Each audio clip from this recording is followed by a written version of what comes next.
Greetings and welcome to this week's edition of Trade Theory on January 20th, 2026. This is Kevin Jefferson, the curator of Trade Theory. This is the Tesla chart.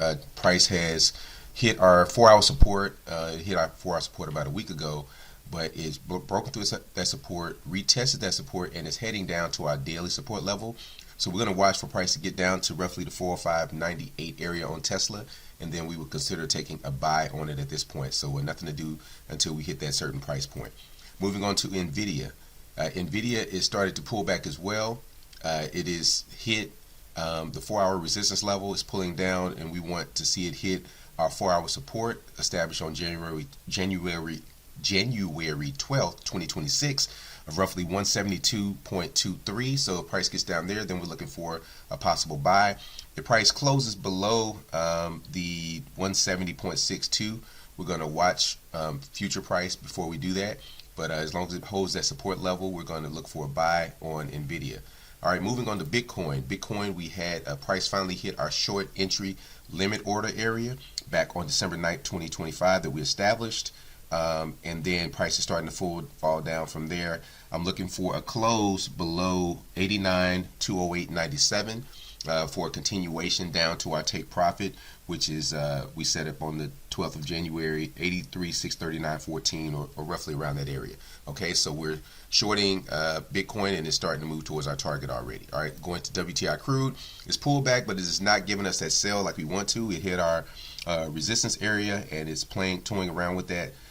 Trade is still valid, but we're at our short entry point now and looking for that to shake out, but nothing as of now. And then we'll go on to gold. Gold is continuing higher. This speaks to the skepticism about the future security of a lot of different things.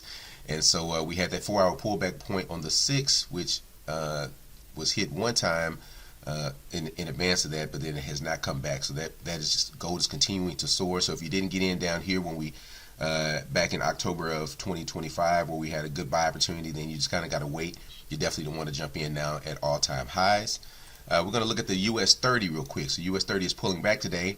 It's at our 4-hour pullback point established on the 12th of January of this year, roughly 48,501.34. We're going to see if that holds.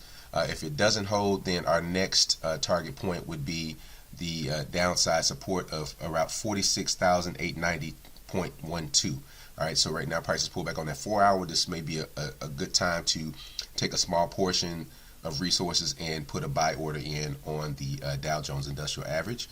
Moving on to the Nasdaq 100, price is pulling back as well. Hasn't quite hit our 4-hour pullback point, but we would establish that as a buying opportunity at the 24,672.50 to buy, and then have another support level, a daily support level at the 23,920.6 area. So maybe split that trade into two and set 2 buy orders there and look for price to rebound.